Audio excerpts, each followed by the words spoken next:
struggle is the mirror of working all night and ain't getting no productivity. Y'all been working hard, but it ain't no proof in the work that you've been doing. You've been going to school, working 2 and 3 jobs, and you're still broke. You've been working out, you've been doing everything, and you're still sick in your body.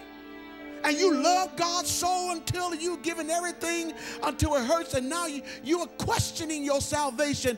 What difference does it make for me going to an all-night prayer or a corporate prayer or joining together? The most important thing in life is not so many questions you have, but having the right answer. God does not bless people when they are not really disclosing the full issue.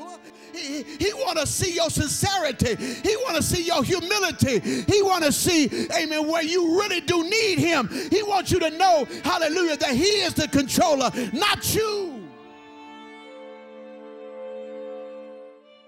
Powered to create a dynamic movement and to demonstrate radical change. Hey, how's everybody doing out there? My name is Duval Ross, and I'm director of Power, the miniseries. Main character Sharif Walters is a young brother that just represents so much good and so much bad. On one side, he's that Christian brother that grew up in the church, has family in the church, has so many good people praying for him and wanting him to be just this great man. He's supposed to come into the position of greatness. But on the flip side, this dude is heavy in the streets, drug dealing, citywide gang wars, and crushing our youth and our people with drugs. And as he's grown and as he's gotten more power and gotten more prestige in a negative way, he doesn't really understand that God is pretty much protecting him from all this negativity. God is not by far endorsing what he's doing. He's trying to give him enough leeway to pretty much pull himself up and out of that rut and get his mind and get his life and his mind together, because he can help so many people by doing the right thing. In Power, the miniseries, episode 1, scene 2, Christine and Sharif, they meet in seclusion to discuss, get caught up, see how their lives are going away from it all, away from the church, away from the spectators, everybody. Reason being is because they pretty much grew up in the church and they saw the politics of how a friendship between a young man and a young woman can equate to people gossiping and saying that they're doing more than what they really actually are. And because of them being who they are and wanting to be great, upstanding people and be respectful not only themselves but the church, they don't conduct, they don't talk, they put their church faces on and keep it professional and love God and everything else. But when they go out in the streets and they're able to say what they want to say and be a little bit more freely, then you see more of a comfortable dynamic between the two of them. They're able to say, relate, and be open with each other. The scene actually talks about a situation where Christine has a very secret meeting in a secluded area, and Sharif is kind of leery about what's going on. He wants to know a little bit more. But Christine is conservative, and she keeps the whole dynamic of what's really going on to herself. Just a minute. I gotta take this. This is Christine. That better be President Obama on the other line. Today? Yes, sir. Today what? Today? Yes. Yes, sir. I'll see you. Okay, bye. And on that note, I gotta go. You gotta go? Give me some love. I gotta go. We just met. I mean, what's that pulled up? We talked about this. You know what's going on, okay? Don't be trying to call me later on tonight. Oh my goodness, really? In Power, Curtis is the best friend of Sharif. Curtis was the friend that Sharif grew up with in church. He knows him well, strong family connections, and they just have known each other for their whole lives. Curtis at one point was driven by money. He was driven by the prestige of having a big house, the big cars, the big money and stuff like that. But a recent financial hit caused him to lose everything. So in losing everything, he thought that he lost out on just the whole gamut of life. But actually, upon returning back into church and humbling himself, he was able to connect back with God and see the bigger picture about what life is truly about.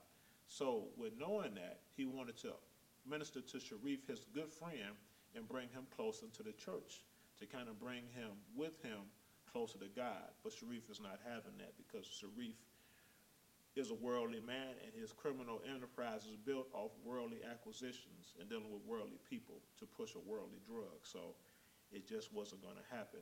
You lost your crib, man. That was you. I'm saying, man, now you gotta go stay in the unfinished basement with your wife and your kids, bro.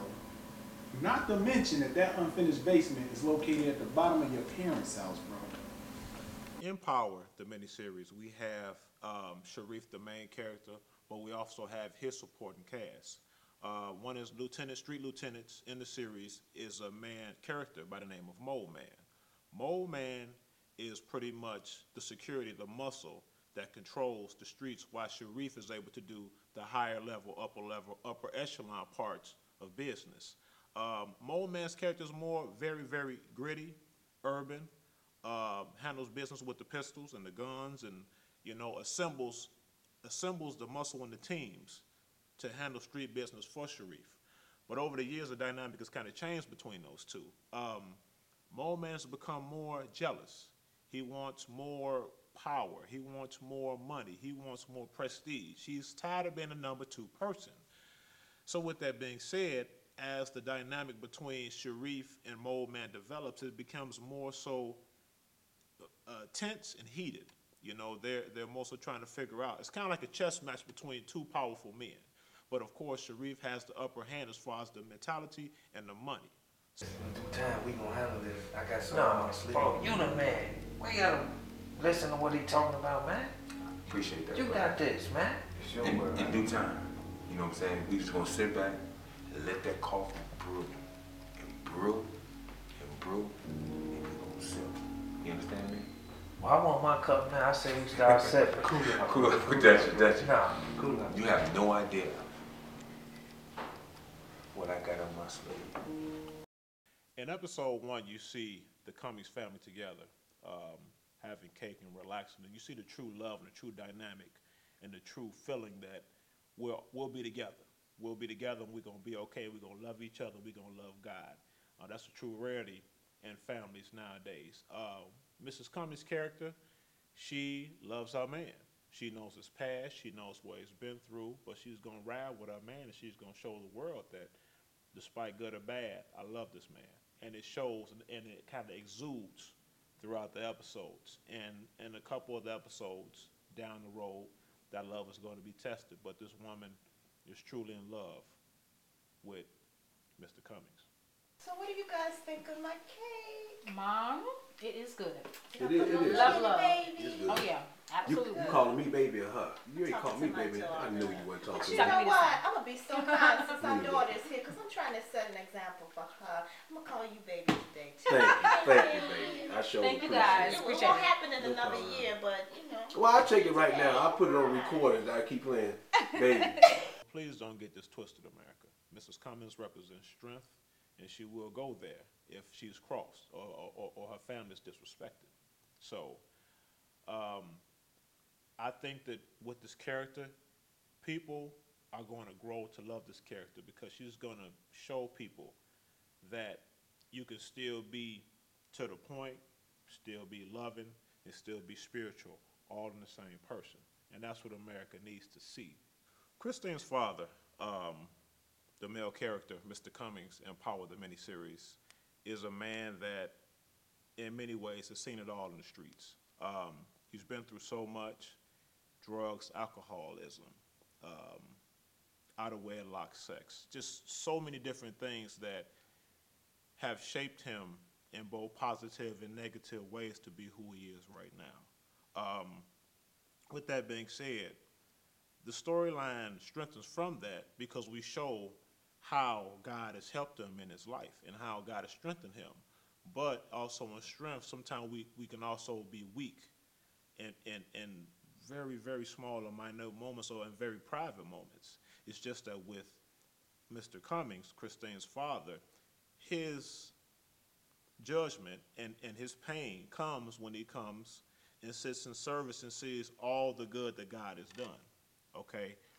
And all the greatness that God has done, because he feels like that, yes, I am in service and I am here, but sometimes I feel like I'm not worthy because I've hurt so many people. And you got gangsters. They don't talk about wounds. Some of us got out alive and some of us didn't. And the ones that did get out alive, we joined organizations, we joined churches just to even try to blend in. But even talking about this right now is opening up wounds, the stitches in my wounds. But let me say this to you, if is there anything that's inside of you that you're trying to get out, you got to let me know, sweetheart. You got to let me know, because I love you. You hear? With Christine, she actually has and seen too phone call where she has to go meet with a potential employer that wants her services, and he pays a very, very hefty price. But in paying that hefty price, she has to give up a lot of her privacy and a lot of her loyalty and obligation to do what's asked of her. And the bigger picture is, with that being said, is that this job may compromise her friendship with her good friend and also close friends and family. In politics, we are trained to believe that once a politician gets in office and once they have their term, that there's going to be change, that they're going to come into our communities, they're going to help, they're going to build up, we're going to have urban development, we're going to create jobs and stuff like that. In episode 1, Sharif and the mayor, they come together to talk about major redevelopment in the community. Major homes, major players, major money that needs to be put out there to make this thing happen. The mayor knows that Sharif has the money, and Sharif knows that he can benefit from the mayor's proposition. But there's one problem. Sharif was actually pretty much phased out of a deal. Sharif gave the contribution to the mayor in the hopes that he would be covered and be able to conduct citywide dealings as far as drugs and everything else up on this criminal umbrella in peace. But when the situation occurred and the mayor got reelected, he turned his back on Sharif and did everything in his agenda to keep himself in the public eye as respectful and as a very, very positive man in the community. That situation actually hit Sharif in one of two ways. He took a 50 grand loss from the contribution, and he also lost 15% of his bottom line in drug dealing and also in other aspects of his criminal enterprise. So the actual meeting between those two is very, very heated and is very, very to the point. Sharif wants retribution. He wants to be compensated for what happened from the last time they met and the last time he gave the money up, because he never got his just due in the major situation. You gonna come to me about the north side, where I already had established clientele, and you and your administration come in and tear down all my dope houses, got rid of all my low-level pushers and all them users. 15% of my annual bottom line came from the north side. I'm saying, Mayor Johnson, what happened to all that money I gave you to your re-election campaign? I mean, was that not worth nothing? $50,000. $50,000 out of my pockets into yours. You were supposed to turn a blind eye to everything I had going on in the streets. So you better have something good for me. Well, the great apostle Ron Wilson plays a very, very important part in this whole dynamic of power. Not only did he, come to us and say that he wanted to have this type of programming put on out here, but he's a support system, he's the back, and he's everything. And most importantly, his sermons, what he says, from his weekly sermons, we're going to use that and we're going to portray it and put it into the underlying theme and the reasoning behind the episodes. So from episode 1 to episode 12 is going to have valuable knowledge of what the apostle has spoken on, and we're going to put it in the episode to portray and convey the entire big scope of the episode. A great analogy that can describe power to me would just be the influx of laborers, good people, Christian people from all walks of life that have just really just put their hands on this project. from the directors to our staff to everybody. I mean, we got people that have just came and have just contributed so much to what we're doing. And it just makes me, as a director, feel humble and feel appreciative of the support that we've had. When you have people that come to the set to support, when they have no roles, they have no role in there, you have people that come to bring food, to camp out, to hang, and crack jokes, and to keep people uplifted when they may or may not be having a good day or a mediocre day. It's powerful, man, and it shows the camaraderie amongst us all. Everybody from the youngest to the oldest is doing the same thing, and that's laboring. We're on God's time. God's not on our time. Y'all better watch this movie. No, Look, watch this movie. Support it. I mean, this is my thing. Don't let your cousin tell you about it. Right. Now, you need to be watching it before they, So you can go into the nail shop and brag about it and tell everybody about why you're getting your nails done. And I want to thank you all for viewing this and supporting us and just riding with us on this whole project. It's just been such a great benefit to have you all. But I'm now going to turn this whole event and this whole big thing back over to the apostle, y'all. Thank you very much for your support. Be safe.